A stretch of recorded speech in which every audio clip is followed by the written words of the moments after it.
জামাত শিবির আমার মনে হয়েছিল যে তারা এই 54 বছর পরে তাদের চরিত্রের পতাকার অনেকটা পরিবর্তন হয়েছে।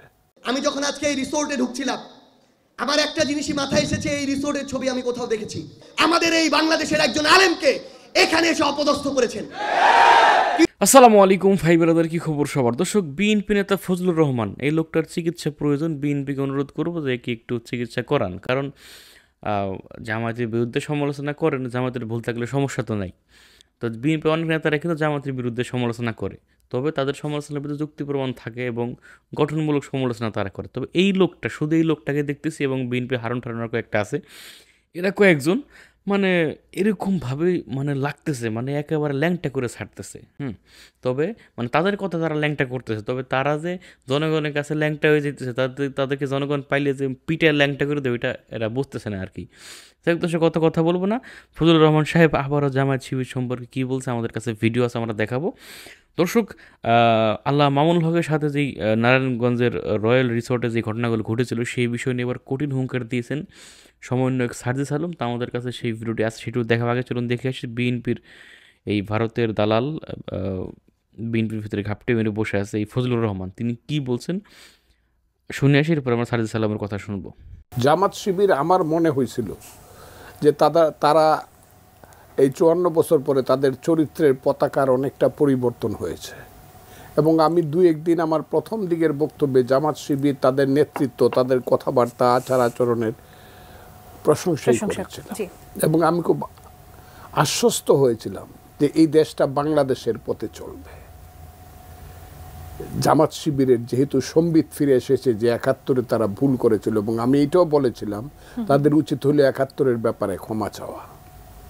কিন্তু এখন তাদের আচারে, আচরণে, কথায়, বার্তায় সব কিছুতে মিলে আমার মনে হচ্ছে যে তারা 71 থেকে তারা সরে নাই।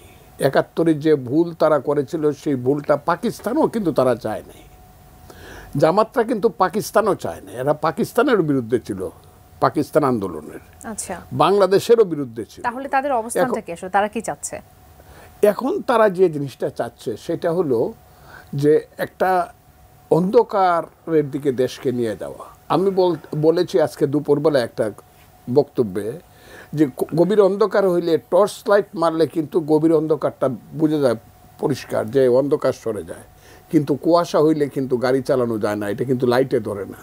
এখন একটা কুয়াশা চলছে, এবং এই কুয়াশার প্রথম এবং প্রধান, এই কুয়াশা কেন দেখতে পাচ্ছেন, মানে কোন বিশেষ কারণে আসলে মনে হচ্ছে যে এই ধরনের কুয়াশা আসলে নেমে এসেছে? দেখতে পাচ্ছি ওই যে মিটিকুলাস, আমি তো ইংরেজিও বুঝি না অত, ওই যে কোথায় যেন একটা ষড়যন্ত্র আছে, কোথায় গভীর একটা ষড়যন্ত্র আছে। ইলেকশন দিলে আমরা যাতে পাশ করি, তালগাছটা যাতে আমার থাকে, বিচার মানি তালগাছটা আমার।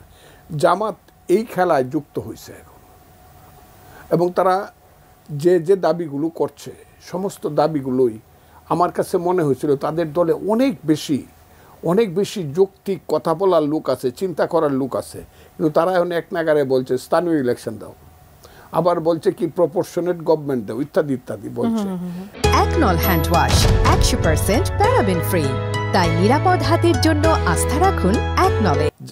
এখন তো তাদের দলের যে অবস্থা বিএনপি সঙ্গে ছিল গত 20 বছর, যাদের ডানার নিচে তাইকে নিজেকে রক্ষা করছে, এবং বেগম খালেদা জিয়া না থাকলে তাদের অস্তিত্বহীন হয়ে যেত, নিজের মার্কা দিয়ে তাদেরকে ইলেকশন করেছে, দুইটা ইলেকশন। এত কিছুর পরেও ফ্র্যাঙ্কেস্টাইনের মতো মাকেই খাইতে চায়, এই জিনিসটা কিন্তু ভালো না। 2 সাপের 1 বিষ, নৌকার ধানের শীষ স্লোগানটা, যত কিছু, সব কিছু অন্ধকারের দিকগুলো কিন্তু আমার ধারণা তারাই এখানে সৃষ্টি করার চেষ্টা করছে। কেন? তারা প্রাতিষ্ঠানিকভাবে অনেক শক্তিশালী হয়ে গেছে। সচিবালয় তারা দখল করছে, মন্ত্রণালয় তারা দখল করছে, বিশ্ববিদ্যালয়গুলো তারা দখল করছে, হসপিটালগুলো তারা দখল করছে, জেলা লেভেল পর্যন্ত তারা বিভিন্নভাবে তাদের ইনফ্লুয়েন্সটা একদম প্রত্যেকটা জেলায়, অন্তত 90% জেলায় আমি জানি তাদের নেতারা না কইলে পরে প্রশাসন নড়ে না। কাজে তারা মনে করতেছে এটাই আমাদের ক্ষমতা, আর যখন ক্ষমতা ইলেকশন করে যাব, যখন আমাদের মেজরিটি ভোট হবে, যেটা জীবনেও তাদের হবে না, সেই কারণে তারা এই অবস্থাটার সৃষ্টি করছে। 1 2 নম্বর হলো সারা দেশব্যাপী আমি একটা কথা বলছিলাম তাদেরকে, এই যে শুধু আগে বলতাম আমি, এখন রাজনীতি চলে গেছে মসজিদে আর মন্দিরে। শুক্রবারে মসজিদ থেকে একটা মিছিল বাইরে হয়, আর মন্দির থেকে অন্য দিন একটা মিছিল বাইরে হয়। কিন্তু এখন মন্দিরের মিছিলটা থামছে, রাজনীতিটা এখন মসজিদে চলে গেছে, ওয়াজ মাহফিলে চলে গেছে রাজনীতি। লাখ লাখ লোক হয় ওয়াজ মাহফিলে, রাজনীতি ওখানে এবং সমস্ত রাজনীতি। এই কথাটা বলার অপরাধে আমাকে কি বলল মুরতাদ, আমাকে কি বলল ফজলুর রহমান দুজকে যাবে। আমি ওই মৌলানা সাহেবকে খুঁজতেছি যে আমার টিকিটটা উনি কেন আটকাইছে। ও কথাটা খুব বোঝার চেষ্টা করেন তারা কি বলতেছে, মাজার ভেঙে ফেলতে হবে। এবং আমি দেখলাম খুব নাম করা একজন মৌলানা সাহেব বলছে শাহজালালের মাজার ভাঙতে পারলে পুরস্কার দেওয়া হবে, এবং তারা চেষ্টা করতেছে শাহজালালের। এটিরই কি অংশ আমরা যে লালন উৎসব দেখতে পাচ্ছি না, আমরা আমি আপনাকে বলি যে কাজ তারা করতেছে, বাঁচতে ইচ্ছা করে না তো।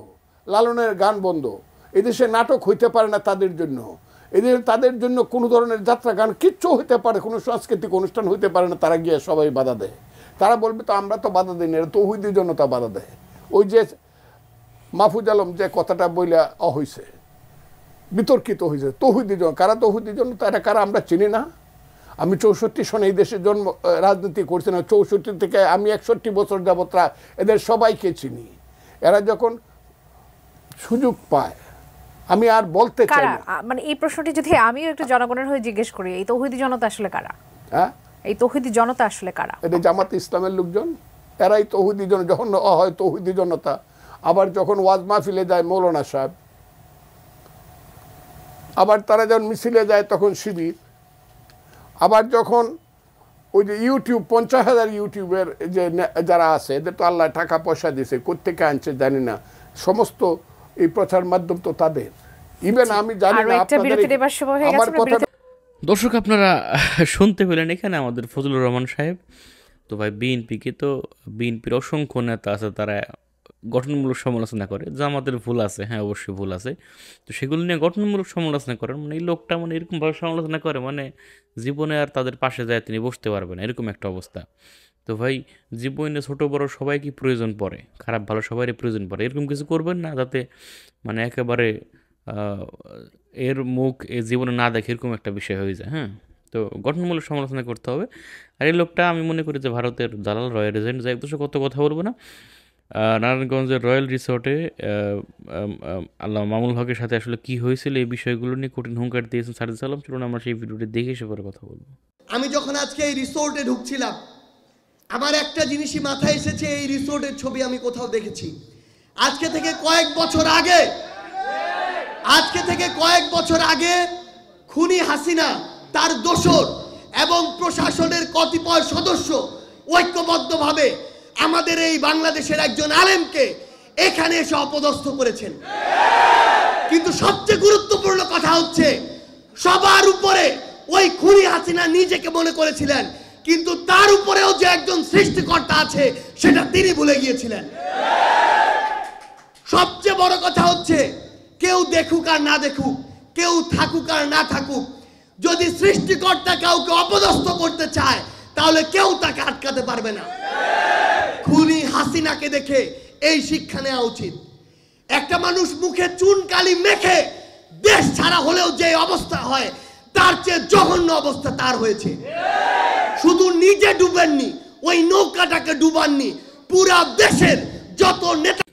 দর্শক আপনারা এখানে শুনতে পেলেন, এখানে সাজিদ আলম আল্লাহ মামুল হক সম্পর্কে গুরুত্বপূর্ণ কথা বললেন এবং বললেন যে নারায়ণগঞ্জে রড এসে আল্লাহ মামুল হকের অপমান করা হয়েছে, হ্যান আপনারা শুনতে পেলেন। তো যাই হোক, তো আমার একটা কথা যে আল্লাহ মামুল হককে ওখানে যারা অপমান করেছিল, ওখানে ছাত্রলীগ সহ যারা সব ভিডিও আছে, তো ওদেরকে ধরে গাছের সাথে বেঁধে পিটানো হোক ভাই। এত বড় একটা আলেম সাইকুল হাদিস তাকে অপমান করছে, এই বিষয়টা আসলে কোনোভাবে মেনে নেওয়া যায় না। তো ওদেরকে গাছে বেঁধে একেবারে মানে কাঁচা করা হোক পিটিয়ে। এটা ভাই আমার মতামত আর কি। ভালো থাকবেন, সুস্থ থাকবেন এবং এরকম আরও ভিডিও পেতে আমাদের ইউটিউব চ্যানেলটি সাবস্ক্রাইব করবেন। আসসালামু আলাইকুম।